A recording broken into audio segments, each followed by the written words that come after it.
పునీత లూకా గారు రాసిన శుభవార్తలోని భాగము, అధ్యాయము 9, దివ్యవచనములు 18 నుండి 22 వరకు. ఒక పర్యాయమును యేసు ఒంటరిగా ప్రార్థన చేసుకునిచుండగా ఆయన శిష్యులు కూడా అచ్చట ఉండిరి. అప్పుడు ఆయన వారిని, ప్రజలు నేనెవరిని భావించుచున్నారు అని అడిగెను. బాప్తిస్మ యోహాను అని కొందరు, ఏలియా అని మరికొందరు, పూర్వ ప్రవక్తల్లో ఒకడు సజీవుడై లేచి వచ్చునని ఇంకను కొందరు అనుకొనుచున్నారు అని వారు సమాధానమిచ్చిరి. యేసు వారిని, మరి నేనెవరిని మీరు భావించుచున్నారు అని తిరిగి ప్రశ్నించెను. అందుకు పేతురు, నీవు దేవుని క్రీస్తువు అని జవాబు ఇచ్చెను.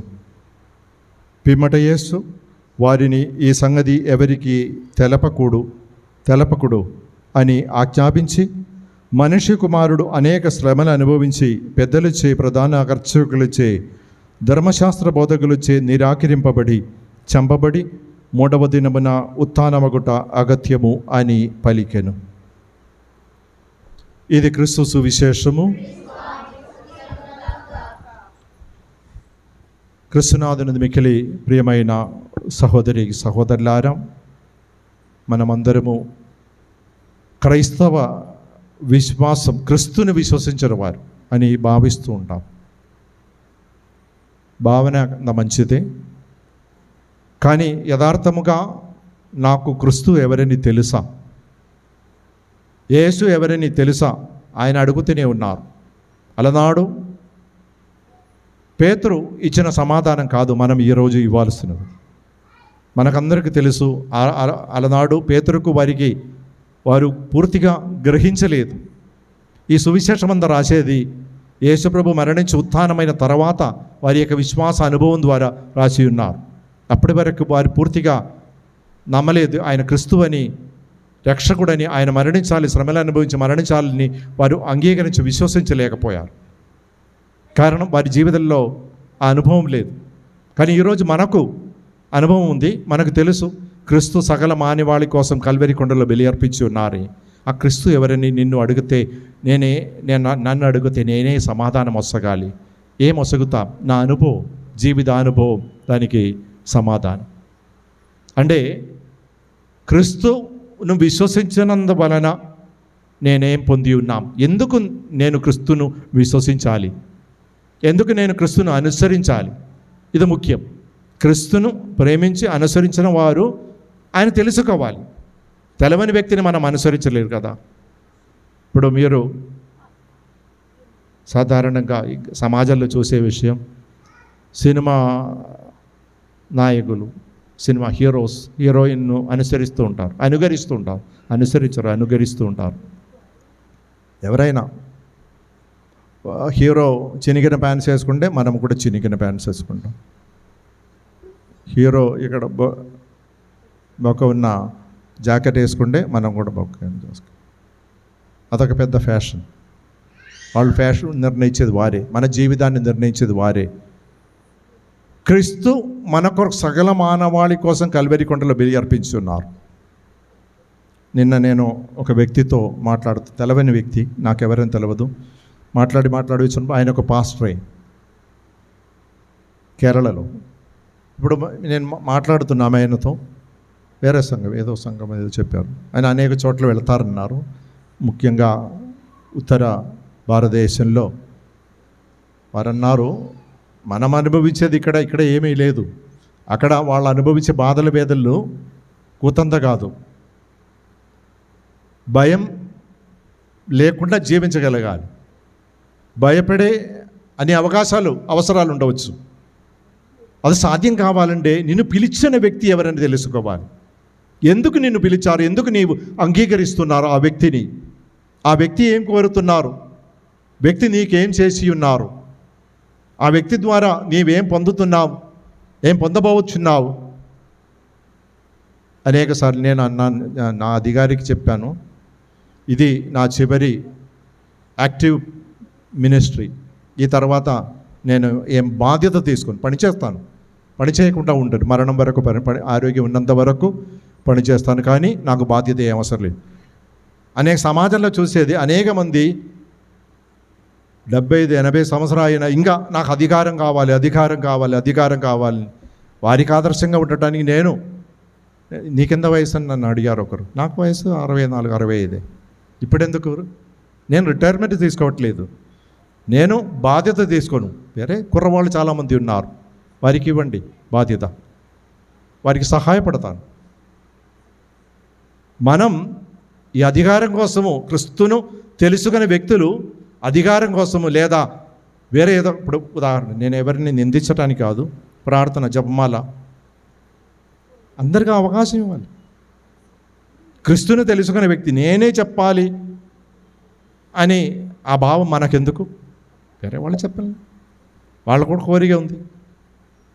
అణగమెణగి వారు ఉంటారు చాలామంది, చెప్పండి, అవకాశం వచ్చినప్పుడు కాదు, చాలాసార్లు అవకాశం రాదు. కనుక దేవుడు మనకిచ్చిన వరములను, కృప వరములను, దాన్ని బట్టి మన క్రీస్తునకు సేవను అందించాలి. కొంతమందికి పాటలు పాడే మంచి స్వరం ఇచ్చారు, అది నా పొగరు, నా సత్తా చూపించడానికి కాదు, దేవుని మహిమపరచడానికి. నేనే పాడాలి, వేరే ఎవరు పాడకూడదు, నాకు ఇష్టమైన వాళ్ళే పాడాలి, అది కాదు, అదే సాధ్యం కాదు. కొంతమందికి పాడటానికి అవకాశం, గొంతు లేదు, పాటలు చదువుతారు. గుర్తించుకోవాలి, నాకు పాట పాడే శక్తి ఉందా లేదా, కృప ఉందా లేదా. పాటలు పాడాలని కోరిక అందరికీ ఉంటుంది, నాకు కూడా పాటలు పాడాలని కోరిక, కానీ అందరికీ మా కృప లేదు కదా. అది అంగీకరించాలి. నీకు దేవుడు ఇచ్చిన వరముల కృపను అంగీకరించి ఆయన అనుసరించినప్పుడే నీ జీవితం ధన్యమయ్యేది. క్రీస్తుని అనుసరించవలన వ్యక్తులు ప్రభు అన్నారు, ఈరోజు మనుష్య కుమారుడు అనేక శ్రమలు అనుభవించి పెద్దలచే, ప్రధాన అర్చకులచే, ధర్మశాస్త్ర బోధకులచే నిరాకరింపబడి చంపబడి 3వ దినం ఉత్థానమగుట అగత్యం. ఆ ఇద్దరు డాక్టర్లు, కోస్మోస్, డామియన్, వారిద్దరూ ప్రభువును అనుసరించి ఉన్నారు, నిషేధించమన్నారు. తమ యొక్క ప్రవృత్తి, దేవుడిచ్చిన వరము, ఆ వైద్య చేసే ఆ శక్తి, కృప ఉచితంగా ఇచ్చారు ప్రజలకు. ఆ విధంగా అనేక మందిని విశ్వాసంలో నడిపించి ఉన్నారు. వారి యొక్క ఈ జీవితం చూసి వారు అనేక మంది క్రీస్తును విశ్వసించి ఉన్నారు. మన యొక్క జీవితం చూసి ఎంతమంది క్రీస్తును తెలుసుకొని ఆయన అనుసరిస్తున్నారు, ఆయన వెంబడించడానికి వచ్చి ఉన్నారు. మనం క్రీస్తును అనుసరించే వారమా, అనుకరించే వాళ్ళమా ధ్యానం చేయాలి. తపస్సు కాలంలో పెద్ద శిలువ మార్గం రోజు అనేక మంది క్రీస్తు వేషం వేసుకోవడానికి వస్తారు. కపట వేషధారులుగా మనం మారకూడదు. క్రీస్తును ఆ పోలికలో జీవించగలగాలి, జీవిస్తూ ఆయన అనుసరించగలగాలి. అది కష్టమైన కార్యమే. చాలామంది అనుభవించిన ఎండాకాలంలో అయితే చెప్పలు లేకుండా ఆ ఎండల్లో మాడుతున్న ఆ రోడ్లో నడవటం గొప్ప కార్యమే. వారికైతే ఉద్దేశం ఉంటుంది.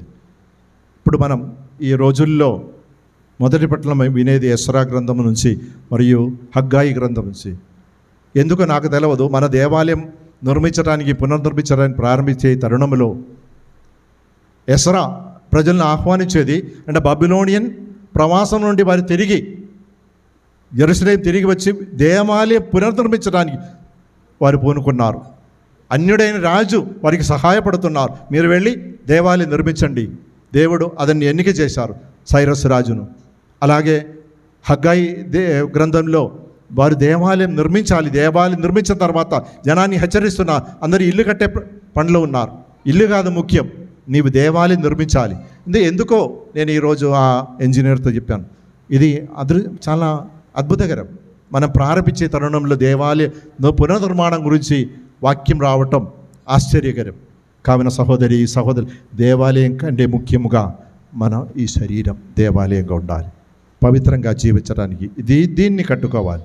ఇది ముఖ్యం. ఇది కట్టకుండా రానున్న దినముల్లో మన ఈ శరీరాన్ని, మనస్సును, ఆత్మను కట్టుకొని పవిత్రమైన జీవితం కోసం మనం జీవించడానికి ప్రయత్నం చేయాలి. లేదంటే ఆ దేవాలయం ఒట్టి దేవాలయంగా మిగిలిపోతాయి. కనుక మనం ప్రార్థించదము, అనేక శ్రమలు అనుభవించాలి. శ్రమలు లేకుండా రక్షణ ఉండదు. కావున ఆ ప్రభువును అనుసరించగలిగి ఈ ఇద్దరు పునీతులు, వేద సాక్షులు తమ యొక్క జీవితం ద్వారా, ప్రవృత్తి ద్వారా ప్రభువును అనుసరించినట్లుగా అనేక మందిని ప్రభు వైపు నడిపించిన విధముగా మనము కూడా పవిత్రమైన జీవితం ద్వారా అనేక మందిని ప్రభు వైపు నడిపించగలిగే కృపావరం దయచేయమని ప్రభువుని మనం ప్రార్థించదము. నావన్నీ అంగీ